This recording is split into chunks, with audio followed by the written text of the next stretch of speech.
All right, team. I am so excited to have our special guest trainer on this month for November. I can't believe how fast this year has gone. Oh my goodness.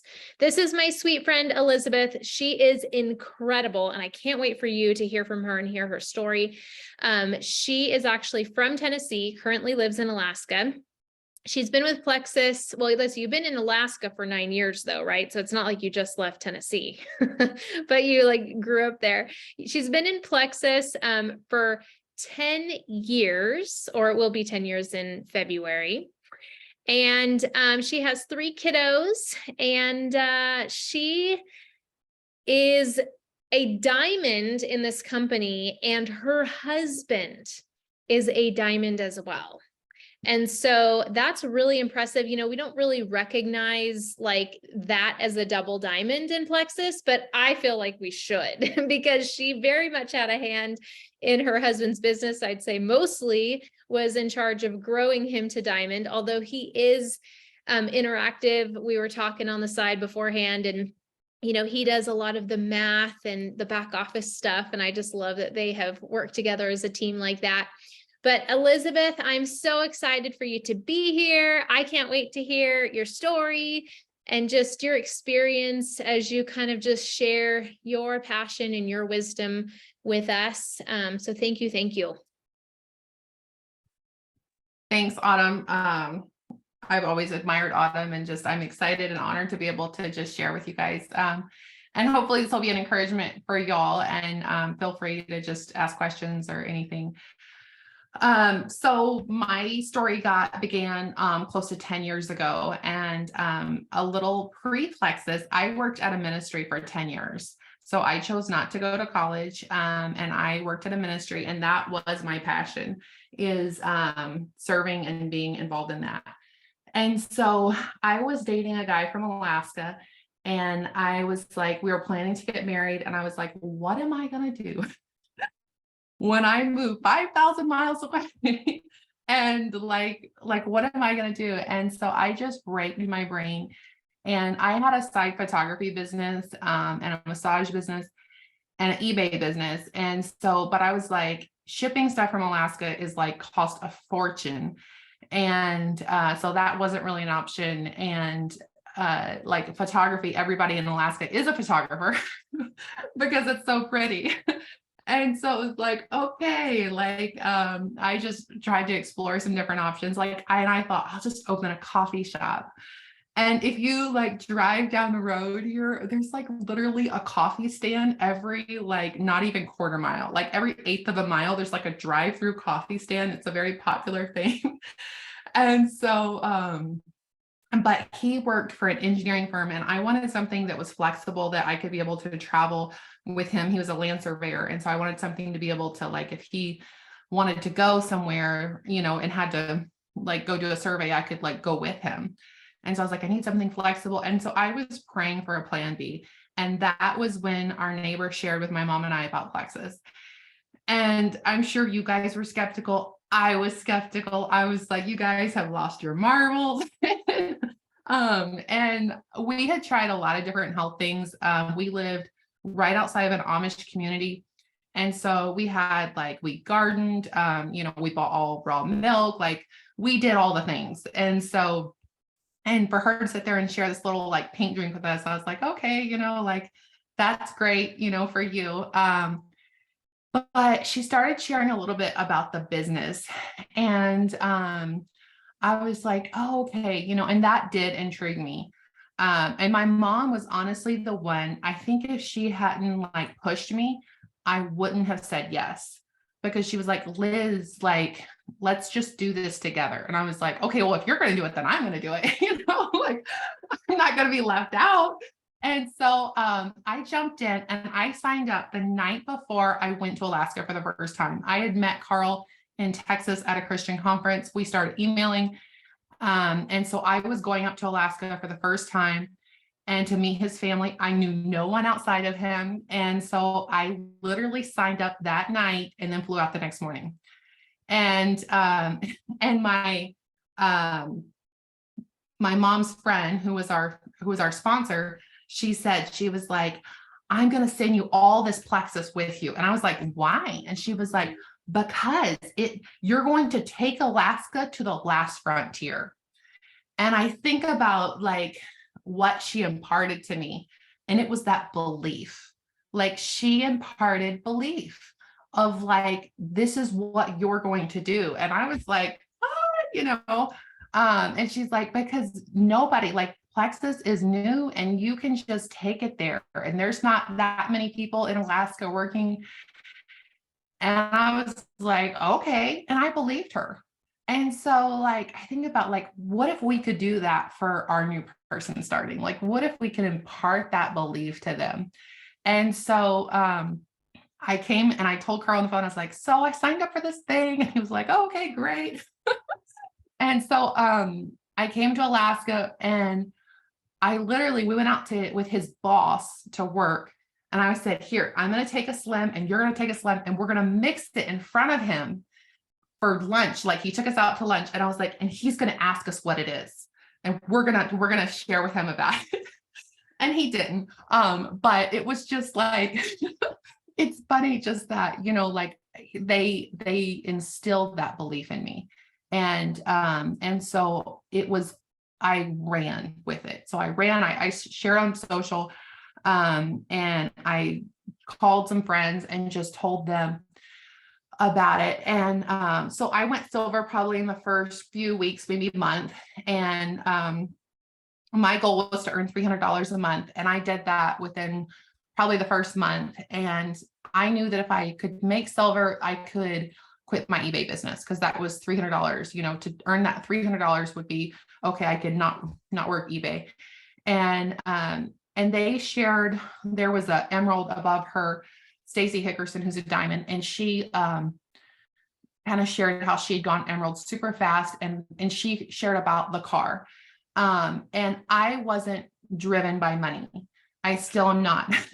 I am like trips, or, you tell me like I can go on a trip, or I could earn something like, oh, I could earn a Lexus, or, that's what motivated me. Like, oh, I could earn a Lexus. Like I've never owned a brand new car. Like that was motivating. And so, so I jumped in with that. And like within the first, I don't know, few months, I shared with a lot of people, and Carl and I got engaged, we were getting married. And I knew that I just needed to learn all that I could before I went to Alaska, because there wasn't many people here. And so everybody in our area either owned a business or worked for someone who owned a business. So they all told me no. And I was like, that's okay. But you know what? I went to every meeting that I could. Sonia is, I'm her level 4. And when you think about influence, I don't want you to write anyone off, because I knew Sonia. Like I saw her post on Facebook. I dog sat for her. We went to church together for a few years. I kept her kids for a while. But she never, so she had been with Plexus probably 6 months at that time, but she never reached out to me. And even if she just reached out and had a conversation, I probably would have said yes to her. So I just I'm her level 4 versus her 1. And I think it's totally where it's supposed to be.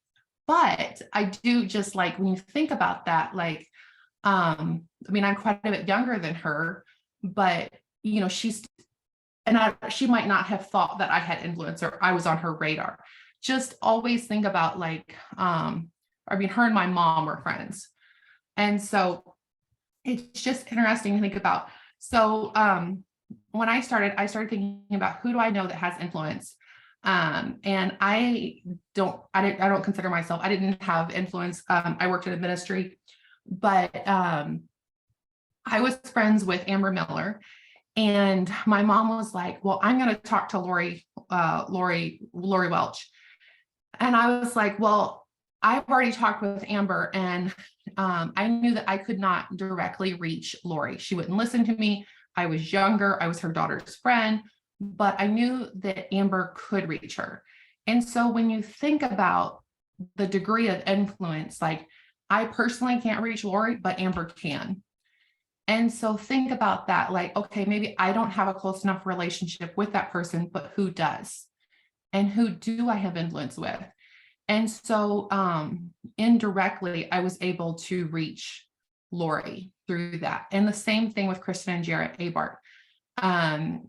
They're under Lori. And I was intimidated and I worked with Jarrett, like we worked at the ministry together, but I was intimidated by Kristen because she was very like health knowledgeable. So I would talk about plexus around her, just not directly to her. And it's still like, and even my cousin, like James and Shoshana, like it was that same thing. Like I didn't have direct influence with them because I was a young girl who didn't have a business. And so Jarrett was able to reach them where he was a businessman. So he could say, hey, this is a good business move to make. So anyway, just to think about that, like, and then when Carl and I got married. I want to add something really quick, because those of you that are here, or those of you that are watching the recording, some of you might recognize, most of you should recognize those names, but I know some of you are newer and maybe might not recognize those names that she just said. But Elizabeth has like one of the biggest teams in all of Plexus. She has some incredible leaders under her that I know you have surely seen on YouTube videos and whatnot. And so when she talks about Sonia not like reaching out to her, and you think about what a different, Sonia has an amazing business too, but it would have looked much more, it would have looked way different if Elizabeth would have been Sonia's level one with all these incredible, very well-known Plexus leaders with huge teams. So anyway, I just wanted to say that. And I'm really loving this, Elizabeth, because I'm hearing what you're saying, and you're so right on of like, okay, well, and some of you can probably put yourself in her shoes. Like you think, well, so-and-so would be great, but I don't have influence for them.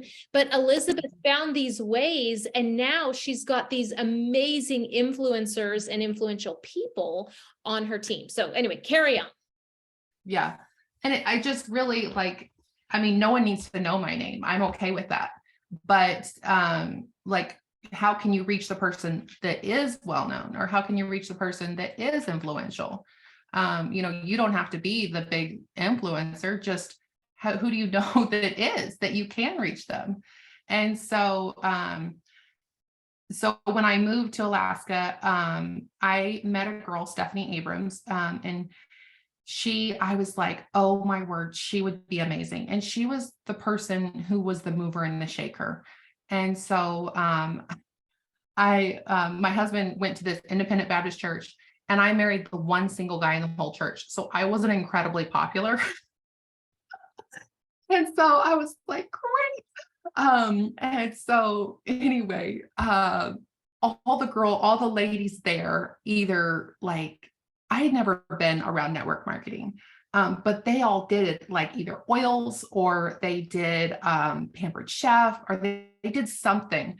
And so they're like, so what do you do? And I was like, oh, well, I have this business, and, this Plexus. And they're like, oh, so you sell? And I was like, no, I don't sell. And they're like, I was like, no, I share. But it just was such a different. And so I realized I couldn't have just like the conversation was going to be different. And so I was like, I want to make friends. I am new here. I know no one. I'm a social person. And so I worked hard to build relationships. And I just kind of I worked my social media for my business. And then I signed up for every Christmas bazaar that I could find online. And I did a table at every single one of them. And that was the way I could get in front of this same group of people, but I could get in front of them in a different way. So instead of me sitting there having a conversations and they saying, oh, so you sell? No, I take my business seriously. And so it allowed me to, for them to come to my table And then, okay, this is my plexus table. So now I'm going to talk to you about plexus. And so I can talk to you about the business, or I can talk to you about the products. And it helped give me confidence. And so, anyway, so I was able to, it took me about 6 months with Stephanie to be able to reach her. And so I worked, we volunteered together for a lot of different things. And I just worked to become her friend. One, because I just was desperate for friendship and people. And then two, I was like, she would be great at this if she saw a need, if she could see herself needing this. And she currently did Shackley, I believe it was. And so she was like, I think she was thinking she was going to convert me to Shackley. But anyway, I was able to share like the income with her, and she started to see. And I was like, if you watch, Sonia had come out with this like 45-minute video on like the products and the compensation plan like years ago. And it was like the hottest YouTube video in Plexus. And I was like, if you watch this 45-minute video, I'll give you 7 days of 7 sticks of Slim. And she agreed to watch it. She did. So she watched the video, and there was no meetings. Like there was no like meetings in Alaska. Nobody was doing meetings. And so she watched the video, she signed up, and she started to like slowly over the course of a few months, she started to share, and she signed up Amy Paul. And so, and then who signed up Brooke Hemingway and Emily Gibson. But I knew Amy Paul through Facebook. And I thought about messaging her, and I was like, it was that same influence again. I know that I can't reach Amy.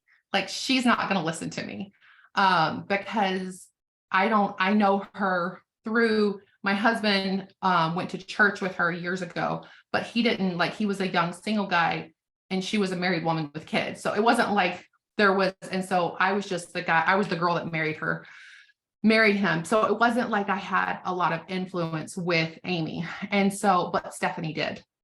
And so Stephanie was able to reach Amy. So again, utilizing that influence and realizing, okay, I don't have influence here, but who does?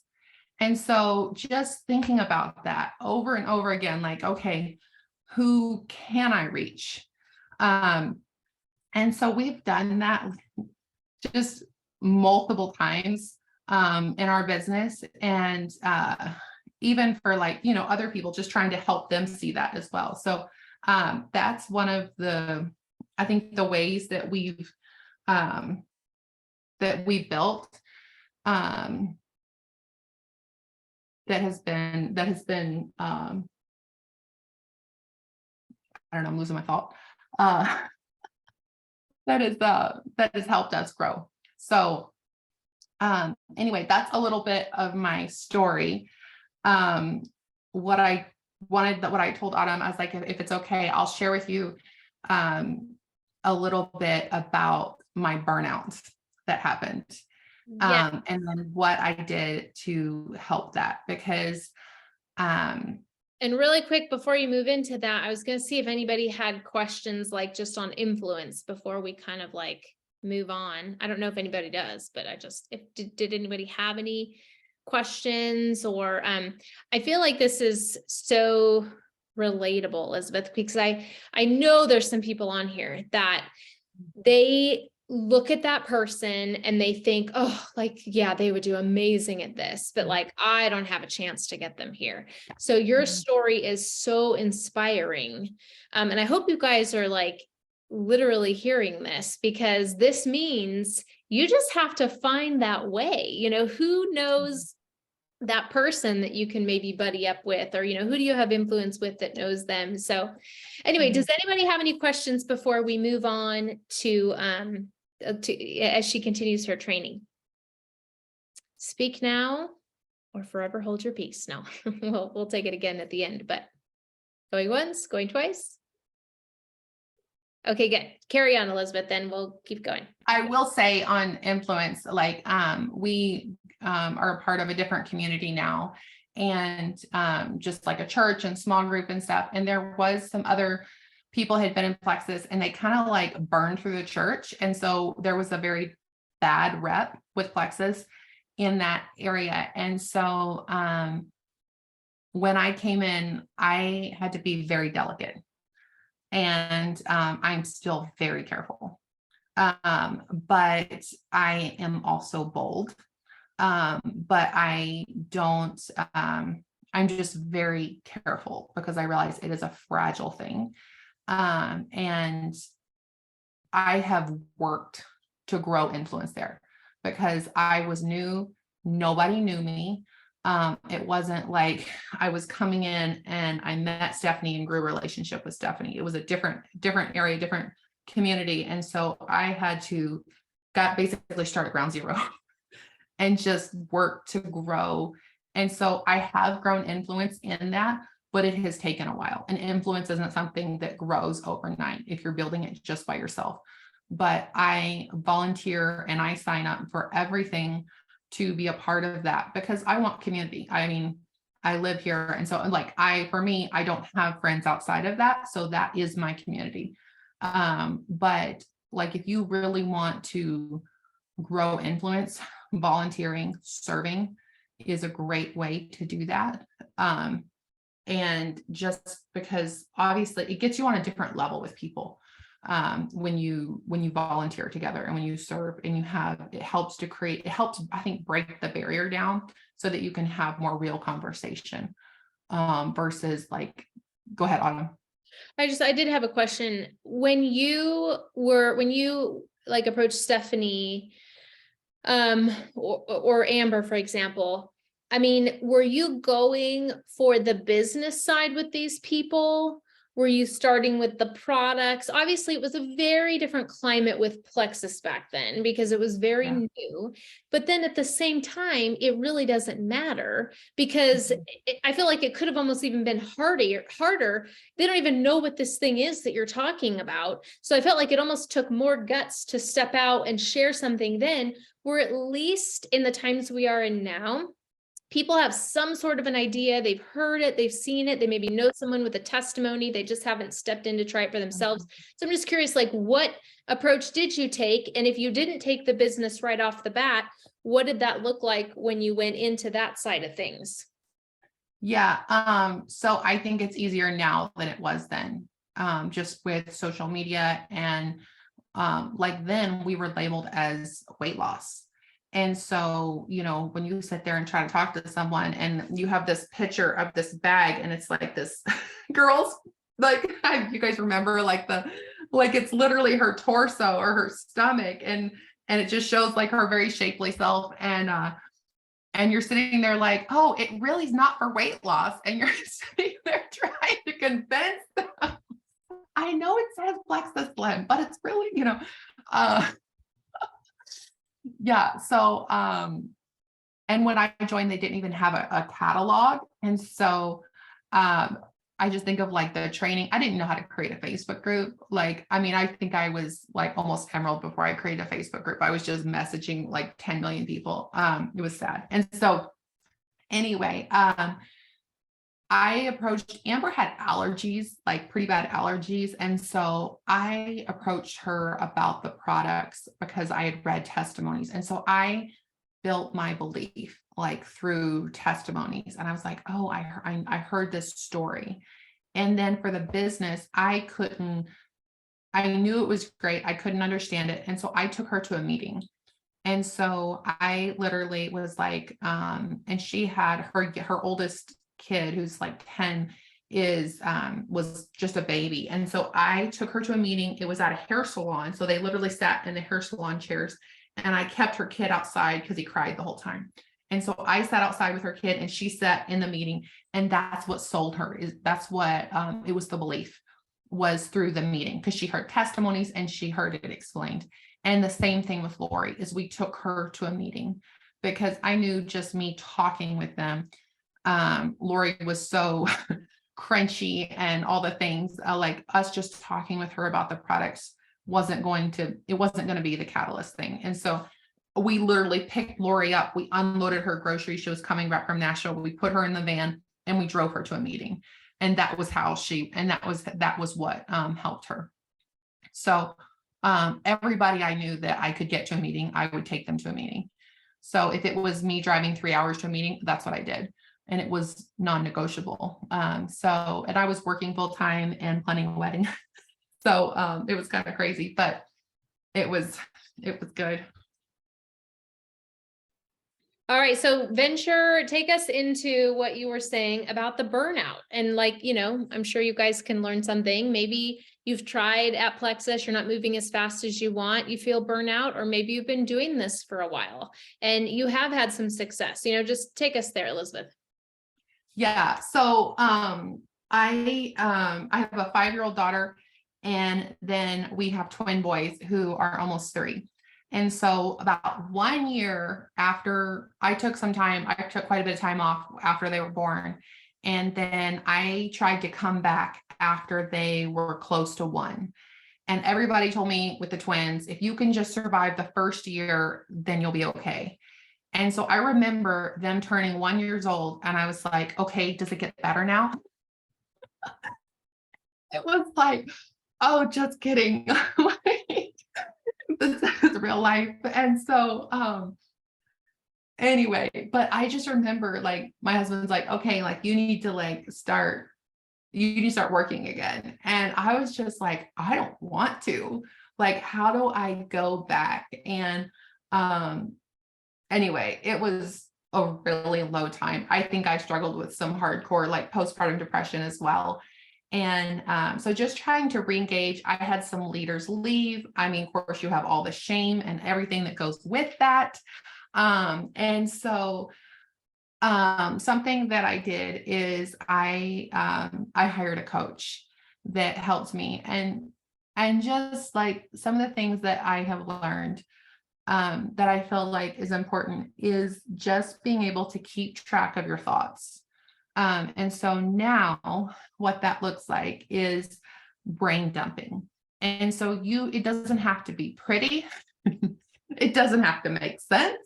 You just brain dump. So you just take everything that you're thinking and you brain dump, because essentially, and like the coach I use, they work with a life coach school. So there's essentially the thought model.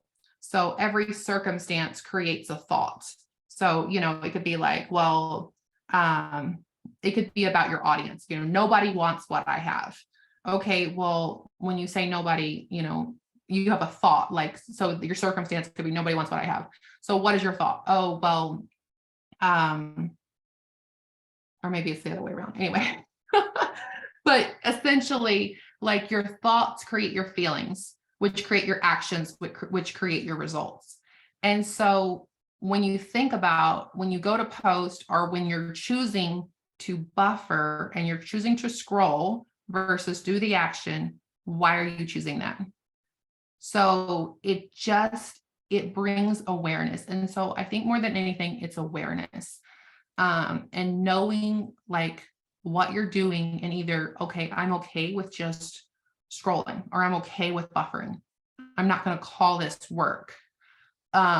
And so it just helps you to be aware of it. And so I just encourage you to brain dump. And so if I'm feeling frustrated, whether it's, my kids, my husband, anything in life, I just try to brain dump, and I just try to write out, like, what is it? You don't have to put it into a thought model. I mean, you can look that up on YouTube. But you just dumping your thoughts so that you know what you're thinking. And so if it's maybe like you're going to post, but then you freeze. For me, I realized that I was shrinking, and I was a part of a small group, and I realized I had nothing to add to that group. I had the youngest kids in the group. Everybody else we were close in age, but their kids were all older. Anything I said, they would correct me on, and so when I would go to post, I would, and they all know what I do. None of them are interested. And so it was like, I would stop because, like, well, they don't want what I have. And it's okay that they don't want what I have. They don't, I don't need that. I don't need that. But I realized that I was letting their influence in my life like essentially not control me, but like hold me back. And I was shrinking because when I was with that group, I would just sit there and be quiet and not say anything because I have nothing to add to them. I have nothing to add to their life. They know it all. And I love those people dearly. And I still, I encourage them, I cheer them on. But I realized when I'm around, and it's like maybe when I become healthier, then when I'm around them, it will be different. But I realized for where I am right now, they're a strong 8 and I'm not an 8. And I shrink around an 8. And so I realized like, oh, okay, I just need to like take a step back. And so that like it helped me to realize. So anyway, just me thought dumping. So when I thought dump, like nobody wants what I have. Well, who is it? Like there's someone you're thinking about. Whoops. I don't know if that's my phone. There's someone you're thinking about when you say, well, no one wants what I have. It was that chick in high school that I knew that made some comment about network marketing and how it's a scam. So every time I go to post, I think about her. And so anyway, just because otherwise we just sit there and like we freeze, we go into that freeze mode. And so if you keep track of your thoughts and you just write them down, they don't have to make sense. They can be messy. And you can look at your thoughts and be like, that's not truth. That's not from God. That's not who he says that I am, or whatever, whatever it is. When you look at it, you'll be like, oh, well, that's dumb. And then you can go do the thing. Or if you're choosing to sit there and scroll on Facebook, why am I scrolling? Like, why am I choosing to buffer? So essentially you're buffering to avoid feeling. So when you go to scroll, what are you avoiding? So like, just let it be like some areas that you're like, that just bring awareness, I guess. Like, what is it that I'm trying to avoid? What is it that I'm avoiding feeling? So, I love that. Any questions from any of you? I have a couple things that I'd like to review. Elizabeth, I love that you brought up, you're so right in how you were talking about like shrinking with you feel like you have no influence, because I've actually been in circumstances like that too, where it's like, oh gosh, like these people would be so great, but like, oh my gosh, like I feel like I don't even have the time of day on their watch, like when it comes to, what I have to say. And I'm so glad you brought up, you were just taking me back to how powerful live events are. And I want to encourage you guys that, we've all started them and I started them at my house back years ago. I barely knew what I was talking about. I had little 3x5 cards that I was reading from in my living room, like trying to, get past saying something that, seemed good.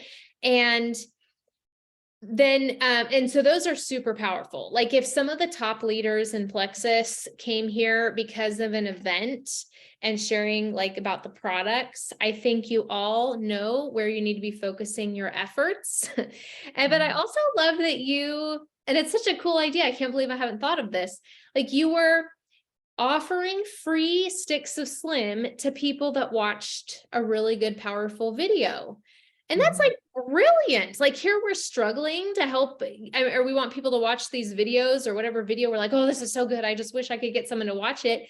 Why not try that, you guys? Why not try that? I'm certainly going to be using that. And then just this whole keeping track of your thoughts, brain dumping. So true. Because I think we just let things float around in our head and we're not even aware, and we're supposed to be working and then we're not working. And get sidetracked and, and then we don't actually execute what we're supposed to be doing. And therefore, then we're not growing a business. And then time passes and we have nothing to show for it. And then we're frustrated, but then we had goals. And then we just want to say, oh, well, this isn't working for me. And in reality, it all starts with the thoughts. So take those captive. Anything else, Elizabeth, for you? Anything else for the team? And if not, we will wrap it up. This has been fantastic. Good. The one other thing I would encourage y'all to do is sometimes we get so comfortable behind our keyboard. Get out and meet people. Like, I just, like, I know it's great to grow on social media and to grow on Instagram, and that is a great tool, but it is a tool. And getting out and going to, a networking event or maybe a Bible study or volunteering for a crisis pregnancy center or whatever that looks like. What is it? What is your passion? Maybe it's a sewing club, maybe it's a quilting club, whatever that is. And oh, that's hilarious. And she's like, no, that's not me either. But whatever that is get out and volunteer and be a part of other people's lives. And you'll grow relationships so much faster than being on social media and trying to grow, a relationship from thin air. And so I'm a part of like a MOPS group, and there's so many other MOPS groups that I could join, but I honestly don't have the energy or the time to put into any more of them or into any more relationships. And so Dad asked you to go. Anyway, so like being a part of like different groups like that, even like if you are in your 50s, you can still be a mentor mom in a MOPS group and pour into those other ladies. And so that is a great way. They have Moms Next, which are like moms that have older kids. And so that is a great way to, or even they have like night moms that you can go and meet people and build relationships, and just, be in community with people. And so, and then add them on Facebook, add them on Instagram, and they'll see your stories and, be a real human and have a conversation. But, sometimes it's just so easy for us to be, on our phone, our computer. And so I just really encourage you to get involved. I love that, especially with our post-COVID world. We got to get back and reconnect. Yeah. Anybody have a question for her? And if not, we will wrap it up.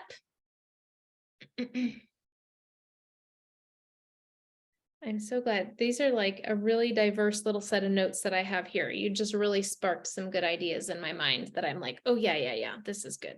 This is really good. Good. All right, guys. Well, Elizabeth, thank you so much for taking the time. I've loved hearing your story. I love it. And it's so relatable. And like, you guys, that's what it takes. She has to, and it's about who knows who, right? Because everybody knows someone influential. So if you can go and connect with them and they are closer to that person, then look out, your business can take off. So, well, happy Monday, everyone. Thanks for being here, for showing up for yourself, for your business. Elizabeth, you have a great one. Thank you again. Thank you. We'll see you all next time. Bye, guys. The WHAM group, you can stay on. And I will be, I will start the WHAM group in just like 3 minutes. If you're in WHAM, if you're not, you can hop off.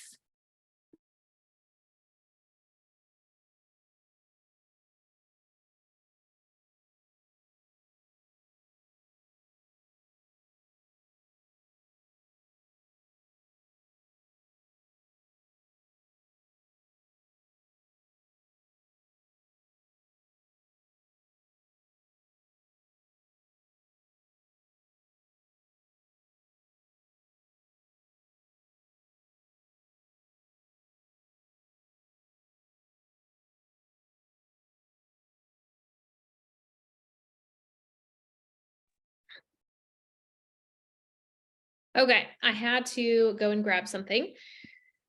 Is this just our Wham people? I think it is. Okay, and I need to stop recording.